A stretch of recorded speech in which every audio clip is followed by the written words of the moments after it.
আমরা গতকালকে বলেছিলাম ওয়ালা আন আওলাদিহিম এবার অর্থাৎ তার যদি কি হয় বড় সন্তান থাকে সেখান থেকে তার পক্ষ থেকে দিতে হবে না, যাকাত দিতে হবে না। আচ্ছা, এখানে যদি বড় সন্তান হয় বলতেছে ওয়াইন কানু ফি ইয়াদিহি, যদিও ওই বড় সন্তানের খরচ কে গ্রহণ করে? বাবা গ্রহণ করে, মানে ছেলেটা বেকার আর কি। তো তারপরে যদিও কেউ গ্রহণ করে, বাবা গ্রহণ করে, কিন্তু বাবার কি দিতে হবে না, তার উপর যাকাত দেওয়াটা আবশ্যক, তবে দিলে হয়ে যাবে। ঠিক আছে? আচ্ছা, এখানে একটা বিষয় দেখেন, মনে করেন এখন কয়েকটা মশলা এখানে ব্যস্ত। যদি ছেলেটা মনে করেন না, একটা ছেলে মনে করেন নাবালেগ, কি নাবালেগ, এখানে আমরা বলেছি যদি কি বার হয় তাহলে তার পক্ষ থেকে যাকাত দেবে। এখানে আমরা কিছু জিনিস বের করব, সেটা হচ্ছে মনে করেন একটা ছেলে নাবালেগ, ওই ছেলের কাছে টাকা পয়সা আছে, অন্য সাপ্লিমেন্ট সম্পদের মালিক হতে পারে না, এভাবে কেউ তাকে দান করে গেছে বা তার জন্য সম্পদ আগে থেকে রাখা আছে। একটা নাবালেগ ছেলে যদি কি হয় পরিবার সম্পদের মালিক হয়, ওই অবস্থার মধ্যে বাবা ফিতরা নিজে থেকে দেবে না, বরং নেশাব পরিবার সম্পদের যে মালিক অর্থাৎ বাচ্চাটার পক্ষ থেকে কি করবে? যাকাত আদায় করবে, মানে ফিতরা আদায় করবে। বিষয়টা বুঝা গেছে? যদি বাচ্চাটি হয় নেশাব পরিবার সম্পদের মালিক হয়, তাহলে ফিতরা কার থেকে দিবে? বাচ্চা থেকে দিবে, বাবা থেকে দিবে না, বাচ্চা সম্পদ দিয়ে দিবে, বাবা সম্পদ দিয়ে দিবে না। বিষয়টা বুঝে গেছে? আচ্ছা, এখন একটা কথা হচ্ছে যে একটা ছেলে যদি পাগল হয়, যেটাকে আমরা কালকে বলেছিলাম অসুস্থ টসুস্থ এগুলো আর কি, একটা ছেলে যদি কি হয় পাগল হয়, তো দেখতে হবে সে কি বালেক অবস্থায় মানে পাগল হয়ে বালেক হয়েছে, নাকি বালেক হওয়ার সময় ঠিক ছিল পরবর্তী পাগল হয়েছে। যদি কোনো বাচ্চা দেখি থাকে পাগল, এখন তো সবার উপর কি দিতে হবে? যাকাত দিতে হবে বলছে না, সবার উপর দিতে হবে, কারণ পাগল হোক ছাগল হোক সবার উপর দিতে হবে।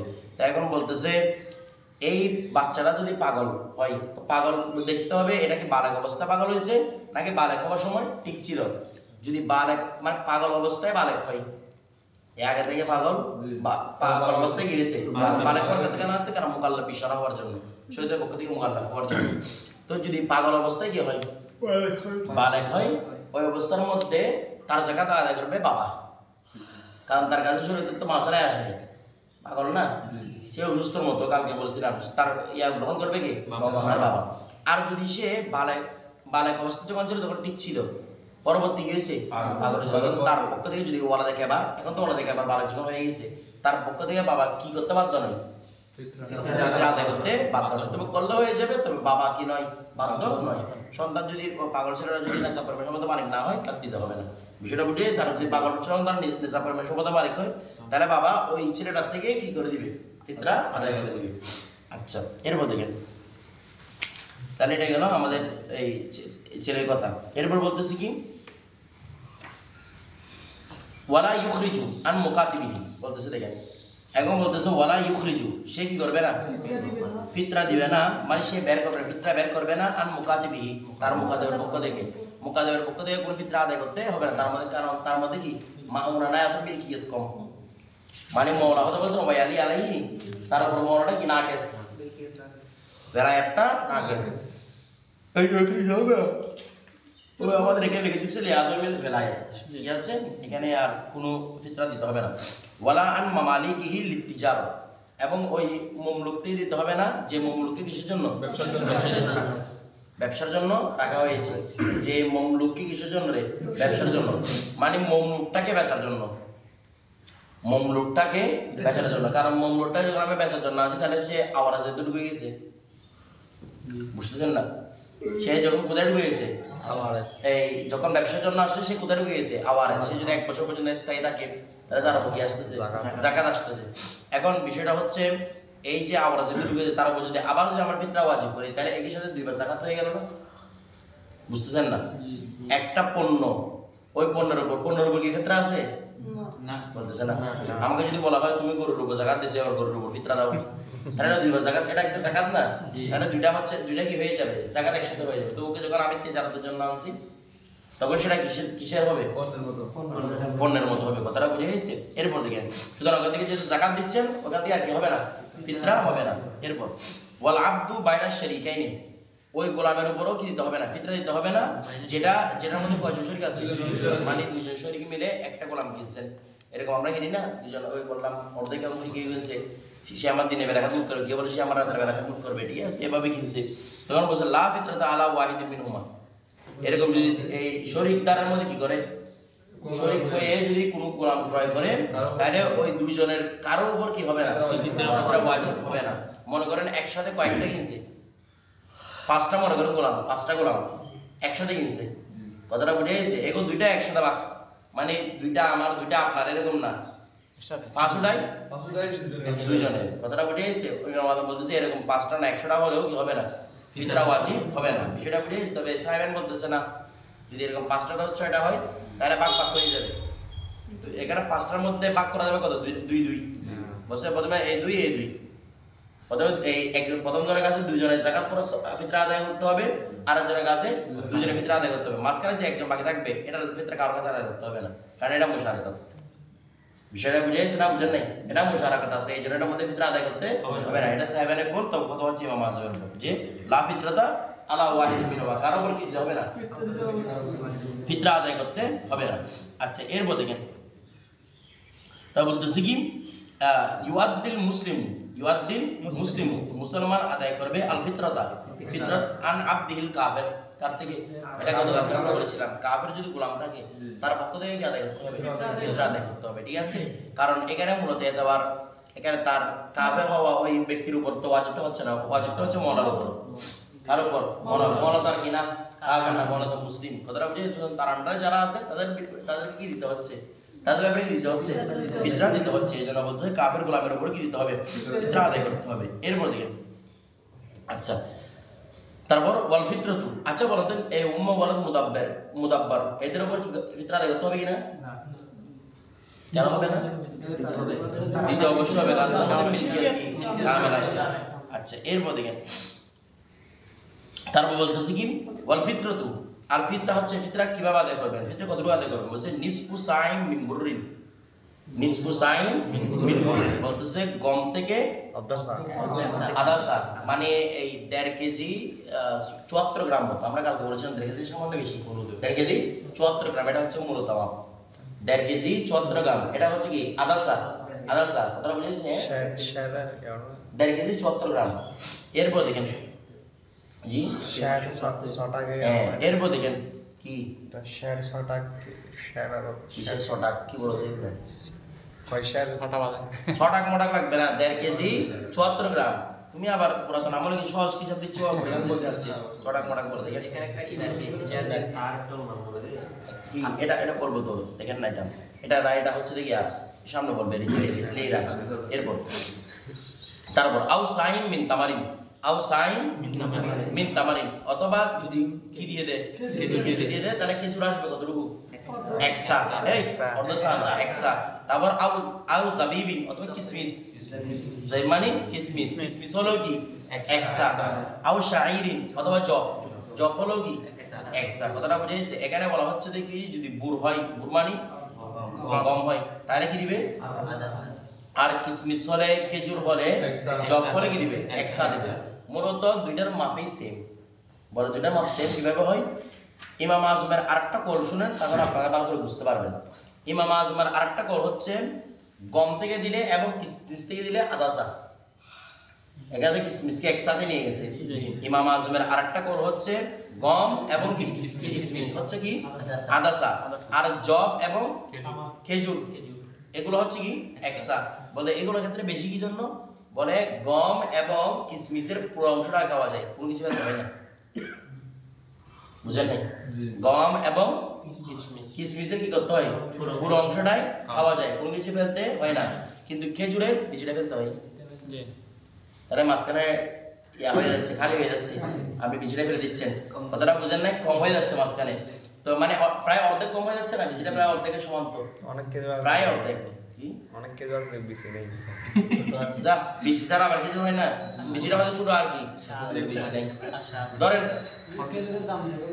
এরপর দেখো, তারপর দেখেন, এরপর তারপর খেয়াল করেন শাইর, যেটা কি জব, বলে জবের মধ্যে একটা ইয়া থাকে, ওই যখন এটাকে ইয়া করা হয়, মানে ভাঙা হয়, এই পিসা হয়, তখন এখানে একটা অতিরিক্ত তুষ ফেলে দেয়, কি ফেলে দেয়, তুষ, ঠিক আছে? তুষটা একটা অতিরিক্ত অংশ, তো এটাকে যেতে ফেলে দিতে হয়, এই জন্য বলছে এটা কি দিতে হবে, এগুলো হলে 1 সা, আর এই কিসমিস এবং কি হলে গম হলে কি আধা সা, মানে মূলত কতটুকু দিচ্ছে সেটা, বিষয়টা বুঝে গেছে?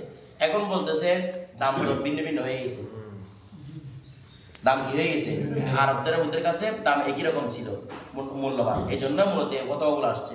এখন যখন দাম ভিন্ন ভিন্ন হয়ে গেছে, যদি পয়সাওয়ালা হয় তাহলে তামার দিয়ে দিবে, নয়তো কিসমিস দিয়ে, কিসমিস দাম সবচেয়ে বেশি, ঠিক আছে, কিসমিস দিয়ে দিবে, আর অথবা গম দিয়ে দিবে। আর যদি কি হয় গরিব হয় তাহলে কি হিসাব করবে, গম হিসাব করবে। কথাটা বুঝে গেছে? এখন ধনী গরিব সবাই গম হিসাব করে বসে থাকে। দেখেন ধনী হলে কি হিসাব করবে, যারা মানে যার কাছে বেশি দেওয়ার ক্ষমতা আছে সে বেশিটা গ্রহণ করবে। বিষয়টা বুঝে গেছেন? আচ্ছা, এভাবে আপনারা খরচ করে দিচ্ছেন না, মধ্যমান। আমরা সবসময় আগে বলছিলাম যাকাত ফিতর এগুলোর ক্ষেত্রে সবসময় মধ্যমান, বেশি আলাদাও না বেশি আলাদাও না। একসার মধ্যে ঠিক আছে তো, যদি আধা সামারি কি হয় 1.5 কেজি 74 গ্রাম হয়, তাহলে একশো ডবল করবে আর কি 3 কেজি কত গ্রাম হবে 148 গ্রাম, এভাবে হবে। এরপর দেখেন এটা হচ্ছে মানে এই হানাফি মাযহাবের ফতোয়া যেটার উপর সেটার উপর।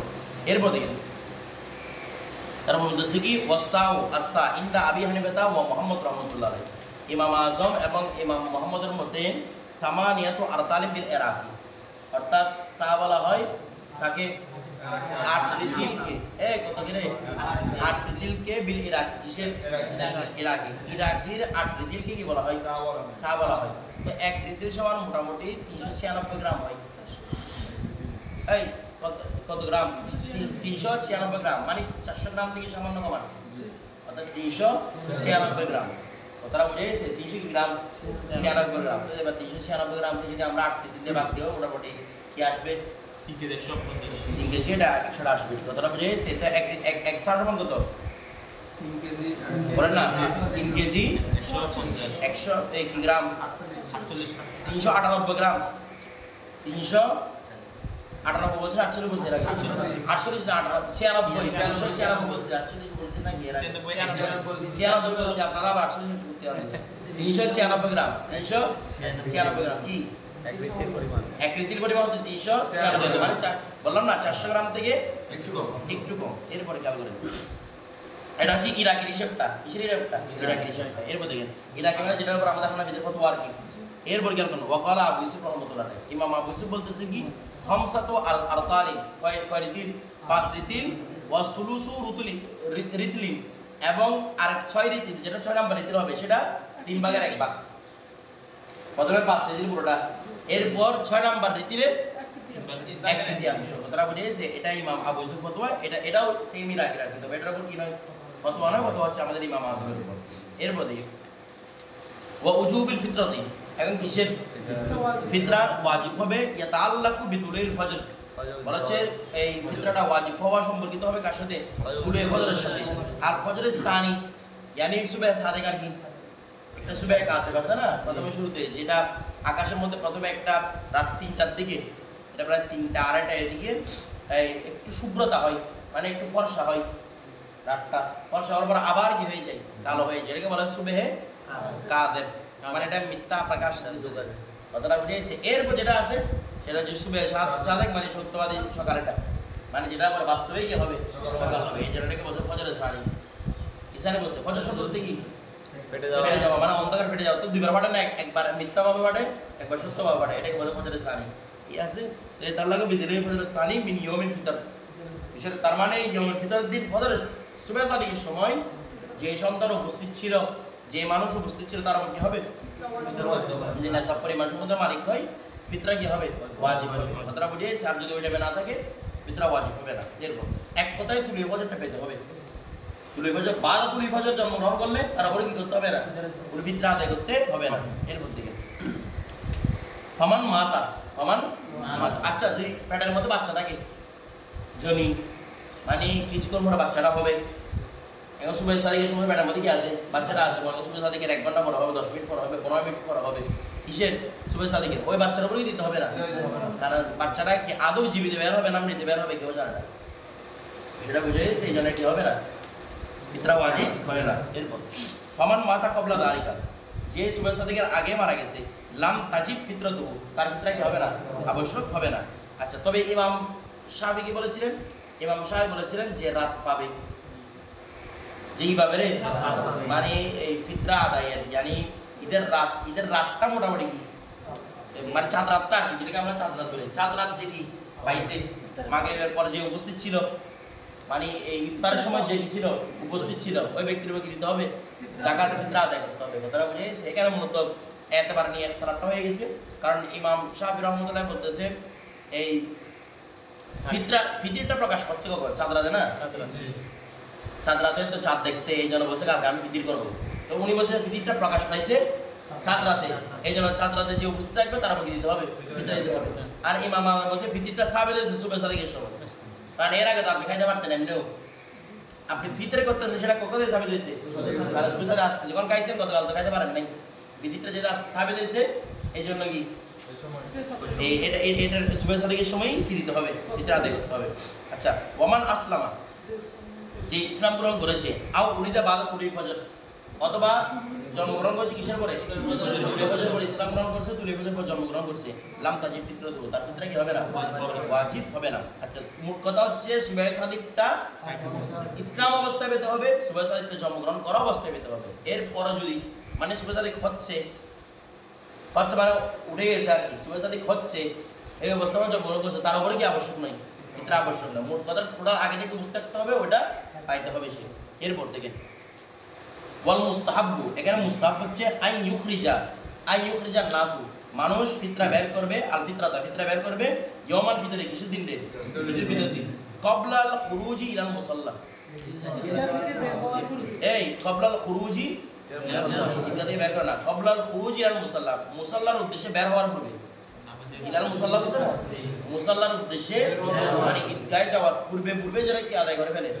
ফিতরা আদায় করে ফেলে। বিষয়টা বুঝে গেছে? যেন ওই গরিবদের জন্য ঈদের নামাজ থেকে মিস না হয়, কারণ আপনি যদি ওই উপর যদি মিস রাখেন তাহলে ওরা এগুলো নিয়ে ব্যস্ত হয়ে যাবে, ঈদের নামাজটা পড়বে না।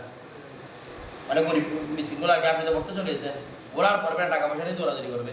বিষয়টা বুঝেন নাই? এখন তো এগুলো তো মহিলারা আসে, পুরুষরা তো আর ভিতরের দিকে আসে না, ওদের জন্য তো আর এমনিও কি নাই ঈদের নামাজটা, এখানে একটা হিলা করে ফেলছে বিষয়টা পড়া নেওয়ার জন্য। তো বলছে পুরুষরা কি করবে? যদি পুরুষরা আদায় করে, মূলত আদায় করবে কারা? এটা নিবে কারা? পুরুষরা। মহিলারা কিভাবে আসবো? মহিলাদের তো পর্দা, ওরা আপনার সামনে কেমন আসবে? এখন উল্টা হয়ে গেছে আর কি। তো এখানে পুরুষরা আসবে, পুরুষরা গ্রহণ করবে, তবে কিসের আগে? মুস্তাহাব, ঈদগাহ যাওয়ার আগে মুস্তাহাব। আরেকটা বিষয় মাথা রাখেন, আমরা বলেছিলাম তো আগ পর্যন্ত মুস্তাহাব তো দিতে পারবে কতটুকু পর্যন্ত? অর্থাৎ দিতে পারবে কত? এটা কিয়ামত আগে পর্যন্ত দিতে হবে আপনার কাছে, মাপ নাই এটা। আপনার সম্পদ ধ্বংস হোক, সম্পদ আছে নাকি নাই এটা দেখবে না, আপনার কিয়ামত আগ পর্যন্ত হয় কি আপনার মাথার উপর খরচ হয়ে বসে থাকবে যদি না দেন। বিষয়টা বুঝে গেছে? আচ্ছা, এখন একটা বিষয় দেখে কি বলতেছে, ফাইন কদ্দামুহা, যদি ওই ব্যক্তিরা মানে ধনী ব্যক্তিরা যদি কি করে ফিতরাকে মুকদ্দম করে, ক্বাবলা ইয়াউমিল ফিতর, ইয়াউমিল ফিতরের পূর্বে, জাযা, এটাও জায়েজ। আচ্ছা, ইয়াউমিল ফিতর আগে করবে, তো আগে করবে মানে কতটুকু আগে করবে? বছর রোজার সময়, অর্থাৎ যখনই রমজান ঢুকছে তখন থেকে কি করতে পারবে? আদায় করতে পারবে। কারণ রমজান ঢুকে মানে আপনাদের ফিতরা সাবেত হওয়া নাকি না? ফিতরা এগুলো সাবেত হবে কখন? রমজান তো আগে করতে হবে, ঢুকতে হবে। না হয় আপনি বাংলাদেশের না রাখতেছেন, এগুলো কখন বুঝবেন? রমজান তো ঢুকতে হবে, তাই না? যেদিন থেকে রমজান ঢুকবে সেদিন থেকে আপনি কি করতে পারবেন? ফিতরা আদায় করতে পারবেন। এটার কারণ কি? এটা মানে আগে দেওয়ার কারণ কি? কারণ এখানে নফস ওয়াজিব আদায় ওয়াজিব দুইটা। নফস ওয়াজিব হচ্ছে নেশা পরিমাণ সম্পদের মালিক, আদায় ওয়াজিব হচ্ছে ওই মানে ফিতরাটা পাওয়া। যেদিন আপনি ফিতরা হচ্ছে, ঈদুল ফিতর হচ্ছে, এটা হচ্ছে কি আদায় ওয়াজিব। আজকে থেকে, আজকে মনে করি ফিতর হচ্ছে, আজকে থেকে কি শুরু? আপনার জন্য আদায় ওয়াজিব শুরু একদম কিয়ামত পর্যন্ত টাইম। কিয়ামত মানে যতদিন বেঁচে থাকেন আর কি আপনি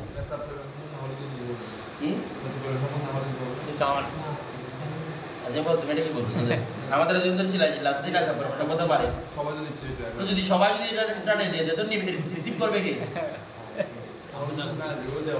এখন এখানে অবস্থা হবে, হবে না।